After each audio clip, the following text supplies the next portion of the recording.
Adam Wilbourn from WhatCulture, joined by Michael Hamflett and Michael Sidgwick from WhatCulture to give you our immediate reaction to Raw's debut on Netflix, and more specifically, The Rock and all the things he had to say, or I suppose not reference, to kick off Netflix Raw. It's January. We got a surprise appearance from The Rock, and he's blown up a massive money. Cody Rhodes' story. Is this just every year now? Like, what's 2026 is going to look like?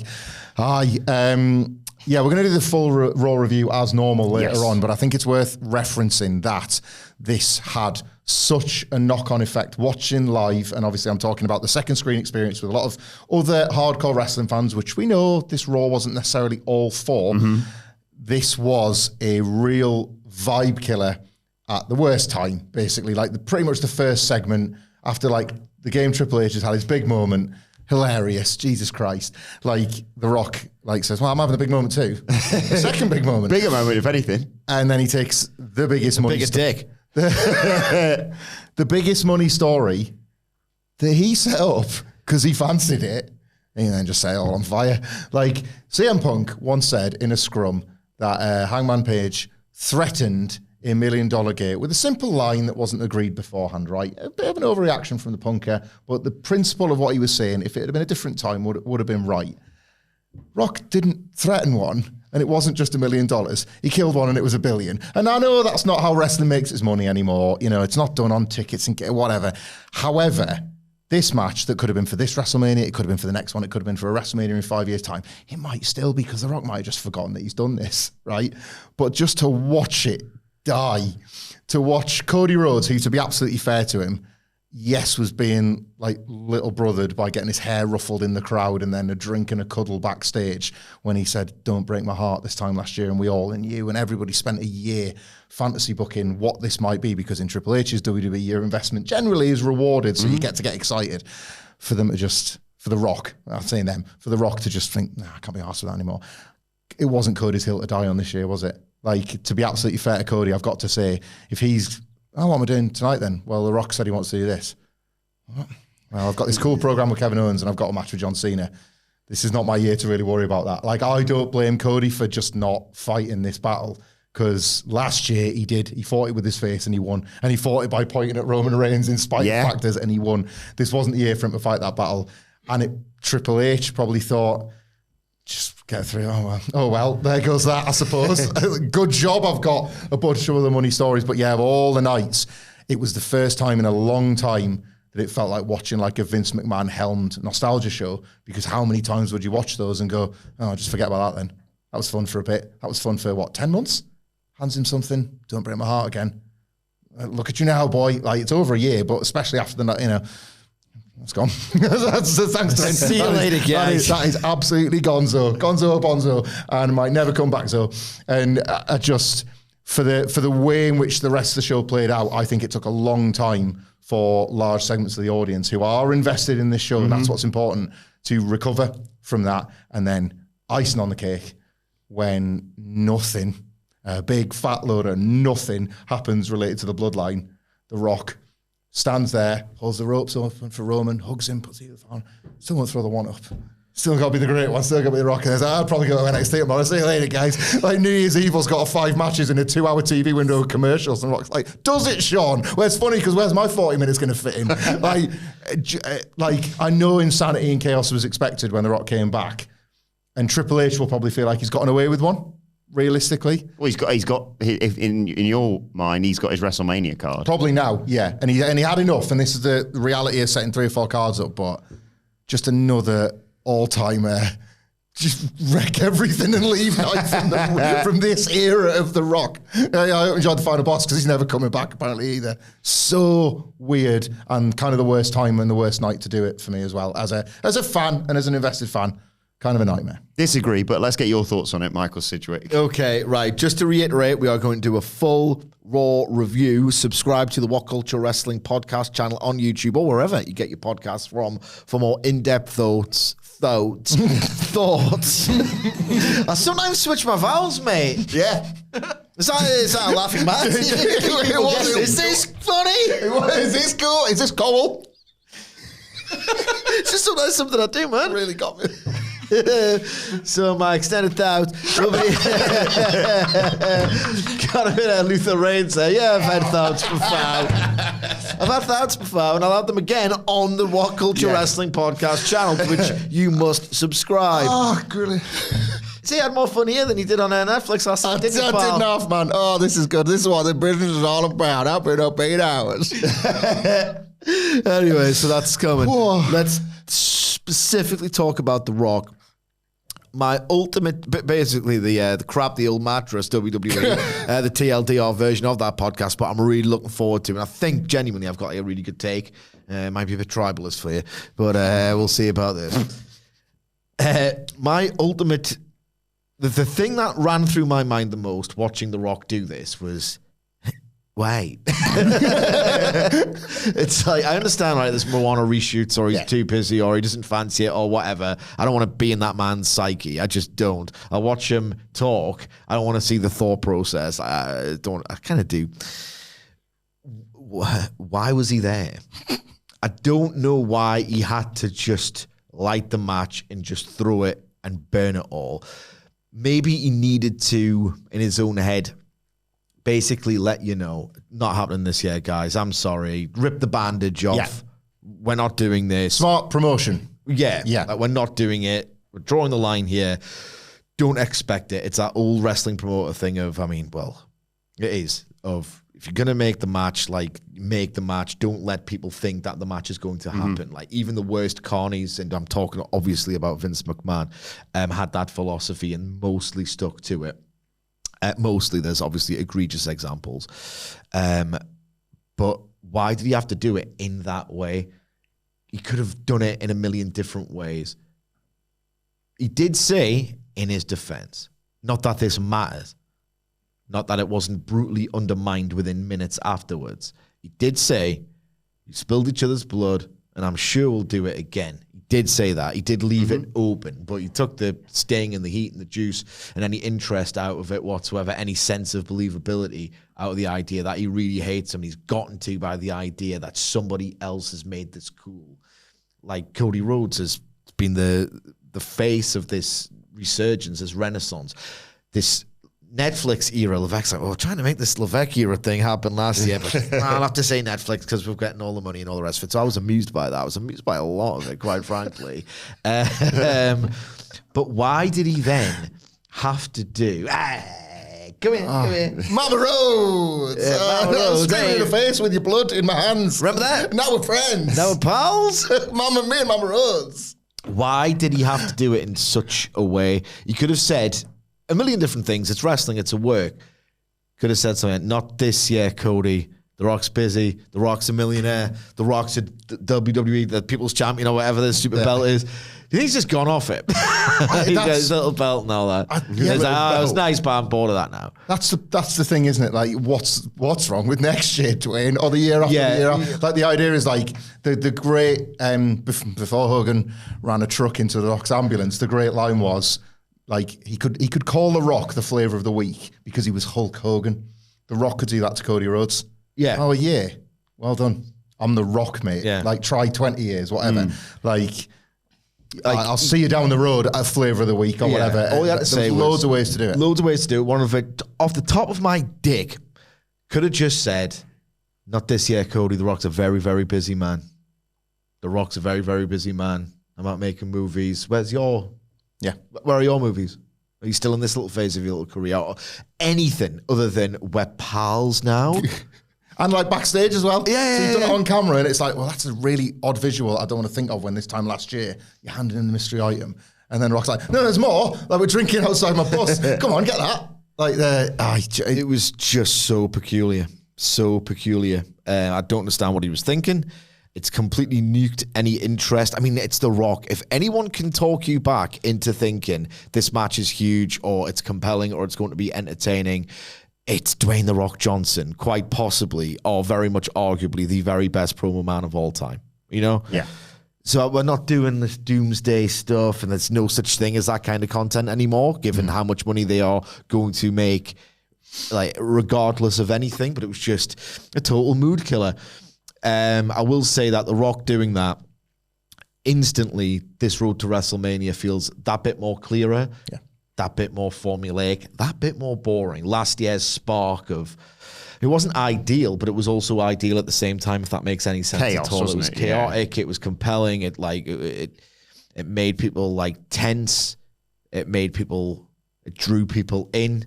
This year, we're just going to get none of that intrigue. And look, the good news is that Paul Levesque, whether I like him or not, has over the past 2 years proven himself capable of telling stories without the need for this sort of corny manipulation, these political games and all the rest of it. He can tell good fiction, which is the good news if you're, like Hamflett, heavily invested and a little bit shaken up by how rubbish all that was last night. But it was just so odd, the way he went around it. You are an unapologetic Rock Mark. Yeah. I'm an unapologetic Kenny Omega Mark. Michael Hamflett is an unapologetic CM Punk Mark, right?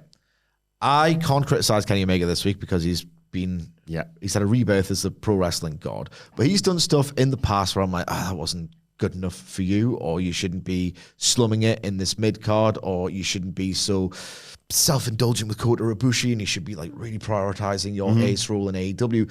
I've criticized him. Michael Hamflett, again, he's going to give you his thoughts on CM Punk not being all that great last night. Yeah. It's your turn. Yeah, it was, don't get me wrong, a surreal experience watching that last night, but I am more positive than quite a lot of people I've seen online regarding this. And maybe it's, again, more hope than expectation. I think Triple H and WWE have earned that, like, well, let's not just judge it on this one thing. Say the line, Wilbourn. Let it play out, as we so often say. Ironically, mate. Because it was like a double whammy, wasn't it? Because it was that with Cody at the beginning, and then, I'll be watching Tribal Combat, which we immediately get to. And then, he's coming out. What's going to happen with you? Oh, he's just put it around his neck and hugged him. Yeah, he killed that too. But remember Bad Blood when he was like, gun knife to the throat and then counted to 3? What was any of that? Gun knife. Just stood with his hands neatly behind his back and held the ropes over. At least acknowledge him, Dwayne. Like, there was nothing. He said nothing. But I just didn't fancy it. Couldn't be asked. I don't think they're both completely dead, but I can understand where people are coming from. Obviously, I think the Cody one's a bit more egregious than the Roman one, because I think you lost interest in him last year. I'll get to Roman in a second, but the Cody one, hugging him and the sharing the drink with him and stuff like that was so strange. Tempered by the fact that, yes, it wasn't like people were saying, the last time we saw him, he's spilling his blood everywhere. Well, technically, no. The last time we saw him, he was acknowledging him winning the title and saying, basically, I'm coming back for you. And arguably, you could say, all right, well, this was more sort of corporate Rock, and he's there and he's being he's part of the reason why they've got this Netflix deal, arguably. Yeah. He is board Rock, which is quite ironic. He is playing this role now, and he's going to decide. We've got 4 months. We've got 4 months till WrestleMania. He could, like we said in the office, he could just decide, or the plan may be, that was all nice, and you had your big Netflix debut night, but no, now I'm coming in the Rumble or whatever the Rock's it may thinking be. Triple threat. Or whatever it may be, he could come in and decide that he wants to go after Cody or whatever it may be.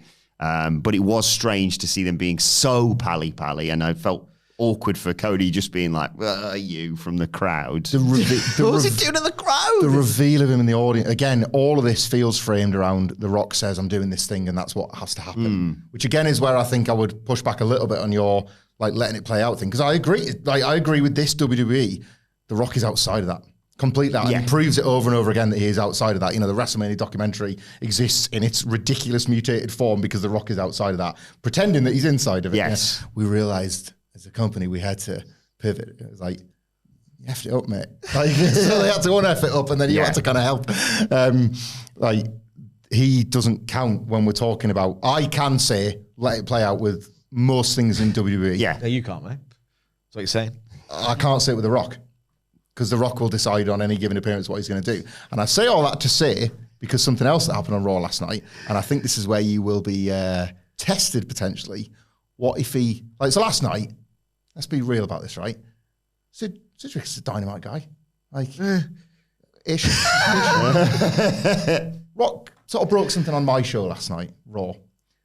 He could break something on yours tonight. What then will your stance change? Oh, if he destroys NXT, I'm turning heel on him. Like, Wilbourn gets people's elbow or something because The Rock's like, oh, he's big, fancy taking him down. Could happen. I'll be honest, it could happen, yes. But to get back to the Roman thing as well, the bit that I think people thought, okay, well, the Cody thing's been put way on the back burner, seemingly. And then you're like, but he's talking about a back burner. He's talking about tribal combat, and he comes out, and you think, okay, Ulafala. He's doing a lot more more Samoan heritage stuff that he's done on his social media. He talked about it in his promo as well. Yeah. How's that going to work? And then he just put the Ulafala on him and give him his moment, hug him, give him his moment. Basically, my hope for all this is if they are going to do something, one would assume it's going to be Roman rather than Cody right now because, like you say, of how far they knocked that into the long grass. And whether or not he says, you lost the title, you lost the sort of Ulafala, and then you won it back, and then what did you do? You didn't go after Cody. Or, if he doesn't, because they're not going to do that because Roman's a babyface now. If they don't go down that road, Rock has justification to be like, you're clearly not the tribal chief anymore. You've gone soft or whatever it may be. I'm going to have to take that from you. So whether or not they just thought, there's a lot of time to let this story develop. You mean for like this year's WrestleMania? Whether it's this year's WrestleMania or what going forward. I would just say that would speak more to Sidge's point about that being just a passionless build compared to where we were at. The Rock, the final boss, the guy that beats Cody all around a car park and spills his blood. Got his pin. Yeah. And get the hell out of there. Bend him. That Rock being angry with Roman Reigns and letting that anger simmer for a full year and being the guy responsible for Solo Sikoa opening the door to the Tongans and making all of these. You could believe that. All those rash choices being made to sort of test Roman from a distance and wait for his right moment and be there. And now Roman's a babyface. The Rock, an amazing heel and a great in-ring heel as well. A kind of a selfless wrestler at his peak as both a heel and a babyface would do so much for this babyface Roman. I would argue they've torched that as well, and it would be more of everything you've just said, but with loads less heat than what it had 24 hours ago, because The Rock has it would come from a place of Rock being his elder again and being like all our older family members have passed and I am now in that role and you've kind of let me down, rather than I want to kill you for losing the belt. That was a disgrace what happened at WrestleMania. That was where we were at as recent as sort of Bad Blood. Or you could infer that feels like that's gone. I'm going to say something that might shock you, both of you. It's The Rock. I'm kind of with Wilbourn to an extent, right? Even though I think he's completely deluded and huffing the copium and phenomenally naive. I will say, and it's it was like the working nickname for AJ Styles, phenomenally naive. Well, he is about your feet are flat. He is about the sphere that is the earth. So that works. It's all good stuff. It's all good stuff. I will say that rewind back to pretty much this time last year. Does Rock fancies a drink of tequila? Do I sit, at the bar, or do I sit at the head of the table? And then it's and then he has that absolutely awful verbal spar with Jinder Mahal. Yeah. And you're thinking, oh God, he's just, please go away. You are going to ruin everything. And then in The Rock's own words, he said, what if I become the best bad guy of all time? And at the time, I mean, hell, Final Boss Rock, I absolutely loved him so much, man. Yeah. I thought he was great. This is a guy who, at his very best, and you could argue that he was last year, okay, I'll just be the best. Yeah. He could just do it again. He could just do it again.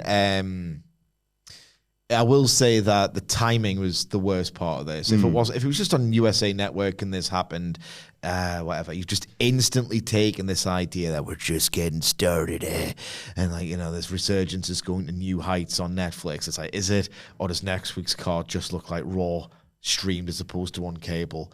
It was just a terrible vibe and tone setter. Yep. A terrible vibe ruiner. I'm not sure how much I buy into this part, but I did see people arguing, and I want to know your thoughts on this, of it being because the whole show felt like, right, we're not going to go too hardcore for They were bouncing on it and it being their own dick. Doing tricks on it. It was just a totally rib removal suck job. They're presenting this for all the new people who are just, I used to watch WWE, I'll tune in now. Yeah. What do you make of the argument of, right, well, we've got to reestablish everyone and everything, hence why they did the show that they did last night, which, like you say, we'll get into later on today on the podcast. And therefore, people were saying you can't have him come out and be the final boss because people are like, what? That's The Rock. That's the Hollywood guy. Why is he being all horrible? Or I don't know how much I subscribe to that because I think he's so good. You just go, okay, he's a bad guy. He's the best. I have two schools of thought on that. One is that, and this is historically the case, wrestling fans are never as stupid as advertisers and promoters think they are. Yes. So to your point about The Rock, but you really can apply this to a lot of wrestlers. Like, it never ends. People always tune back in, and the wrestler they once saw might be different. That has always been the case, right? And it's going to be a hard, if let's say it's not going to happen, but if say next week, Yeah. Roman's there being like, it's great being the tribal chief again, and Rock comes in, bloodies him up, Right. and just people are still going to be like, that's a bit of a hard turn. Here's an example, right? And this performer is not on the level of The Rock. You tune back in 2000, having maybe watched a tiny bit of it when you were a little bit younger, and then it's on Channel 4, and The Undertaker's on a bike instead of a magic space zombie, and you go, all right, he's on a bike. That's how long it takes to just be like, oh, The Undertaker's on a bike now. I didn't expect that, but Yeah. I guess that's The Undertaker. That's how long it takes. And yet, it seems as if there has to this mental assault course to be able to figure out, but that's not The Undertaker I remember from the last time I watched. Like, it's as if it's this great, like, sort of, how am I going to get through this? You just do. So, but I do get it, maybe more with this move to Netflix than ever, in the sense that you could absolutely extrapolate that across the entire 3 hours. Like, if you want to use that line of thinking with The Rock, you can absolutely apply it to the rest of what I thought was quite a bad show, but what was also not a very current WWE show. A lot felt like an old Night of the Legends tribute show that we were kind of all sick of. That wasn't a night that wasn't necessarily for me as a fan. I felt like I was watching something for other people. There were echoes in that respect of the things I didn't like about Saturday night's main event. Now, does this mean that WWE is going off the boil? Have I been completely hypnotized by how good Kenny Omega was to think that there's the pendulum swinging? But like, that's the second big show in a row where I was like, this is not for me, this one tonight. It's for a lot of potential other people that they might be flirting with. And if you're ever going to do that, I actually think you can justify the Netflix launch show, genuinely. The Rock is the one wrestler who could have taken any version of himself and immediately had like returning fans, lapsed fans, casual fans, complete newbies, and had them figure out exactly what we're watching within seconds. So I get the argument. I don't think it stands up, really. Well, Do you think that there's anything to that of just like, well, you have to present The Rock as Hollywood, good guy, corporate Rock almost? nonsense. He might think that a bit.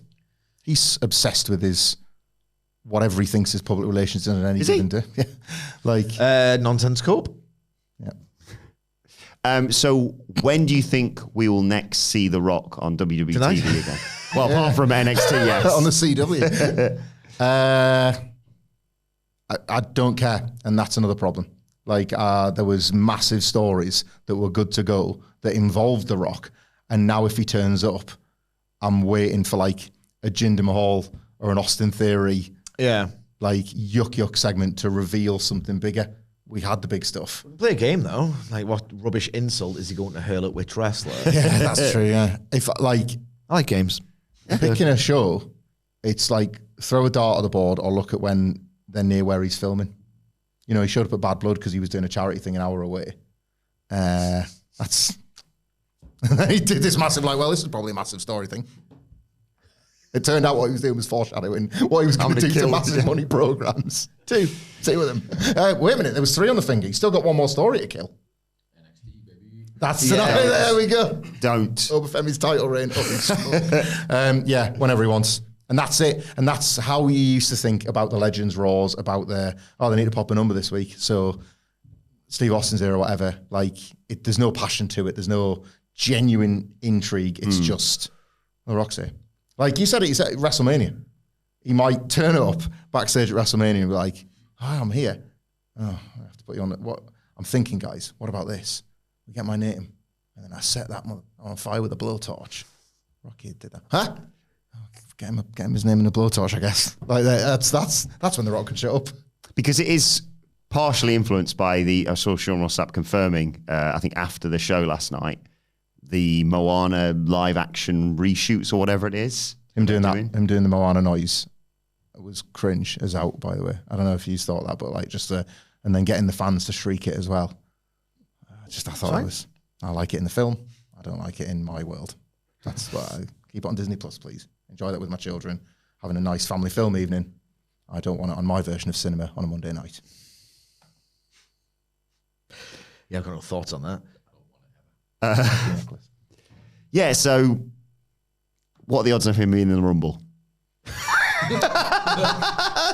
Do you think he's going to get called up to the main roster, Sidge? Yeah. I mean, what are we doing here? I just thought I'd end with a note of hope, potentially. No. Okay. A note of cope. Worth a try anyway. But do let us know your thoughts. Got away from an NXT, legit. Oh, I cannot wait for tonight. We'll be talking more about what happened on this Raw, though, as we mentioned on the What Culture Wrestling podcast. Do join us for that one and let us know your thoughts on everything that happened on last night's Raw in the comments or on X at WhatCulture WWE. Watch, they can follow all four of us. You can follow Michael Hamflett at Michael Hamflett. Follow Michael Sidgwick at Emma Sidgwick. Follow our brilliant producer Adam Nicholas at. Is this on? Oh, it is on. I didn't think it was on. How's this one? It's Adam. One, two. It's Adam Nicholas. And you can follow me at Adam Wilbourn. Follow us all at What Culture WWE and make sure you subscribe, as I said. But for now, my thanks to Michael Hamflett, to Michael Sidgwick. Thank you for joining us, and we will see you soon.